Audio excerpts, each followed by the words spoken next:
Hola, buenas tardes. Soy la doctora Lourdes Murillo Lepe, médico especialista en nefrología. Te saludo desde la ciudad de Zacatecas y en esta ocasión quiero responder a una de las preguntas que se encuentran en el canal, que la realiza nuestra amiga Paulina Peña y donde se refiere a la cantidad de líquidos permitidos que tiene un paciente con insuficiencia renal crónica en estadio 5, específicamente bajo terapia de sustitución renal del tipo hemodiálisis. Aquí tenemos que la restricción de líquidos pues va a depender como que del edema que llegue a presentar un paciente y por lo tanto de la función renal residual, quiere decir de la diuresis o cantidad de orina que presente en 24 horas. No va a ser lo mismo aquel paciente que orina normal y donde podemos encontrar diuresis de hasta más de 1 litro por día, que aquella persona que orina cantidades menores, por ejemplo 500 mililitros por día, e incluso aquellos pacientes que han dejado de orinar. Lógicamente que los que orinan pocas cantidades o que ya no orinan, pues la restricción de líquidos tendrá que ser entonces más importante que aquellos que todavía mantienen un volumen urinario normal. Tenemos que el hecho de que una persona retenga líquidos, pues va a tener varias manifestaciones, varias complicaciones. Por ejemplo, cuando este líquido se encuentra a nivel de los pulmones, pues puede condicionar dificultad para respirar. Al hacer algún esfuerzo se puede presentar sensación de sofoco y en casos muy graves pues se puede llegar a requerir incluso de intubación y ventilación mecánica. Por otro lado, si nosotros recordamos, el gasto cardíaco o volumen circulante pues está estrechamente relacionado con los valores de presión arterial. De manera que cuando alguien tiene una retención de líquidos importante, pues vamos a encontrar elevación de la presión arterial y donde sobre todo va a predominar lo que es la elevación de la presión sistólica.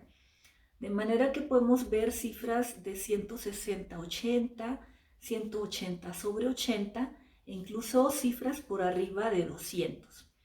Esto pues sabemos que se asocia a un mayor riesgo en eventos cardiovasculares, quiere decir en infartos, en hemorragia cerebral y en falla cardíaca. Se asocia también a un mayor riesgo en lo que es muerte de origen cardiovascular. Por lo tanto, pues es importante que tengamos un adecuado control de nuestros pacientes.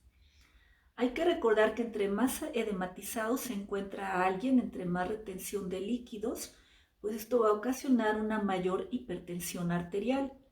Y a la vez, entre más edema, entre más hipertensión arterial, mayor riesgo de llegar a presentar insuficiencia cardíaca.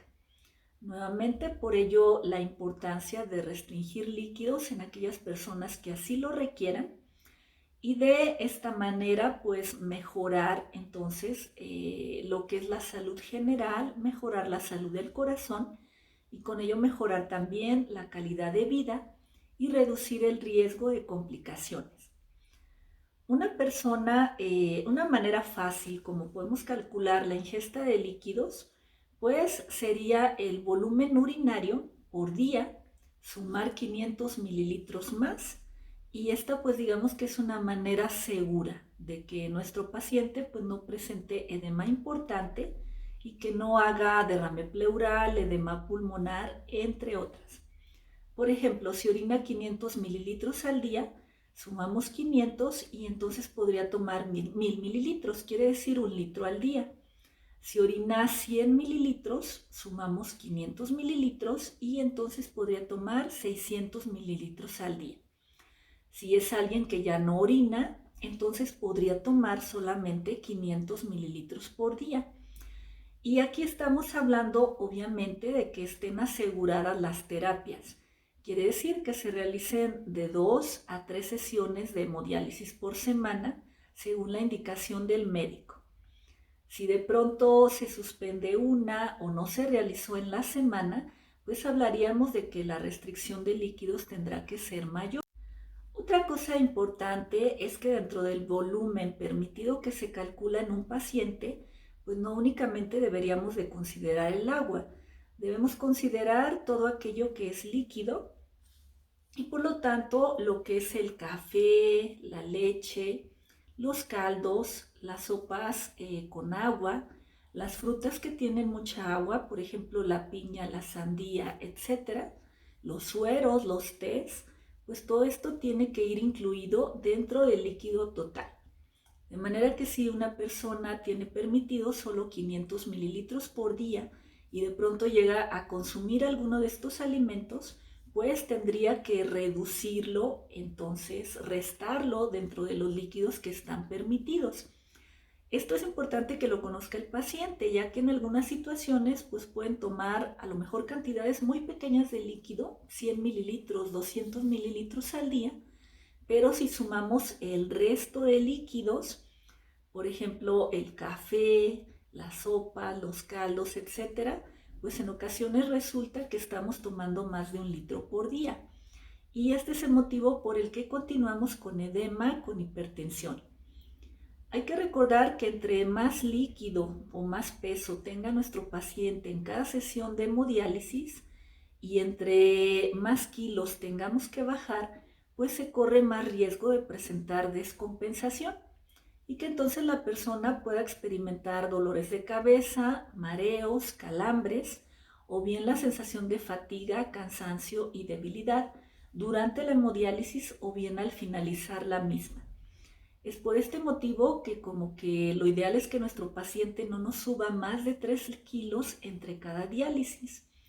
Y lógicamente que a esto tendríamos que agregar otras cosas, por ejemplo el estado nutricional, el nivel de hemoglobina y la función cardíaca. Si un paciente está muy desnutrido, tiene bajos niveles de albúmina, si el corazón también no está funcionando como que de forma adecuada y si se tienen niveles de hemoglobina por debajo de 8 gramos, como que tampoco va a tolerar también la bajada de peso. Y de manera que entre más factores se van agregando y menos peso podemos bajar porque el paciente se hipotensa o se descompensa, pues cada vez se va presentando más edema, nuevamente derivado de que no podemos bajar mucho peso. Y son pacientes que entonces llegan en anasarca, llegan con derrame pleural, derrame pericárdico o edema agudo pulmonar, donde todas pues se vuelven urgencias dialíticas. Nuevamente, esta es la importancia pues de concientizar entonces al paciente a que no tome tanto líquido y a que no nos gane tanto peso entre las diálisis.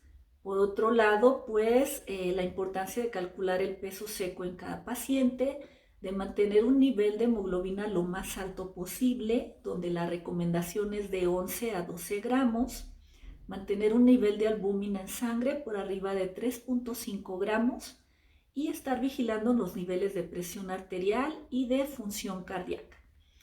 En este tiempo en el que hace mucho calor, bueno, en México hace mucho calor y que lógicamente nos da mucha sed y que en ocasiones hay que entender también que el paciente no toma mucho líquido porque se quiera poner mal, sino porque tiene sed. ¿Qué recomendaciones son las que podemos realizar? Bueno, podemos hacer uso de hielo, de cubos de hielo, de paletas de hielo, como que traerla en la boca para quitar la sensación de sed y que no sea tomando tanto líquido. Otra recomendación podría ser fruta picada en cuadritos y meterla en el congelador. Y bueno, esto también lo puede comer el paciente y con esto disminuir la cantidad, la sed y con ello pues la ingesta de líquidos. Otra recomendación pues será disminuir la ingesta de sal, ya que sabemos que entre más sal consume una persona, pues también se tiende a retener más líquido. Esperando que esta información haya sido de utilidad. Si es así, pues no olvides darle un like al video y te invito también a suscribirte a mi canal.